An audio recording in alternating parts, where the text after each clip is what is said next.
ஏன் கொஞ்ச நேரம் கூட என்னை விட்டுட்டு இருக்க முடியலையா என்ன? நான் இப்பதான் எழுந்து வந்தேன்.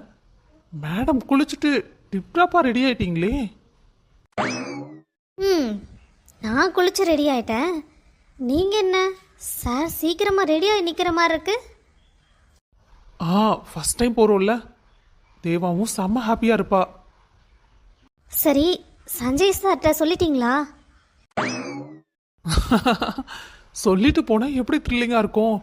நான் ஒன்றும் சொல்லலை, நீயும் சொல்லாத. சர்ப்ரைஸா போய் நிப்போம். அண்ணாவும் ஷாக் ஆயிடுவார்ல. அது சரி, நாம போற டைம்னு சொல்லி அவங்க எங்காலும் வெளியே போயிட்டாங்கன்னா? அதெல்லாம் ஒன்றும் பிரச்சனை இல்லை. நான் இப்பதான் கூப்பிட்டு சஞ்சய் அண்ணாட்ட பேசினேன். வீட்டில் தான் இருக்காங்களாம், வெளியே போற எந்த வேலையும் இல்லைன்னு சொன்னாரு. எல்லாம் கேட்டுட்டீங்களா? அவங்க வீட்டில் யார் யார் இருக்கா? அவங்க அண்ணனுக்கு ஒரு பையன் இருக்கான். அதனால அந்த குட்டி பையனுக்கு மட்டும் ஒரு gift வாங்கணும். மற்றதெல்லாம் போகையில் வாங்கிக்கலாம். வீட்டுக்கு தேவையான ஸ்வீட்டு, ஃப்ரூட்ஸு எல்லாம் வாங்கிட்டு போயிடலாம். சரியா? ம். அண்ணி, தேவா, இன்னும் நீ கிளம்பலையா? அண்ணி, என்னை பார்த்தா உங்களுக்கு கிளம்பாத மாதிரி இருக்கா? நான் குளிச்சுட்டு ஃப்ரெஷ்ஷாக ரெடியாகி வந்திருக்கேன். ஆமாம், நீங்கள் என்ன, நீங்கள் வரலையா சஞ்சய் அண்ணா வீட்டுக்கு?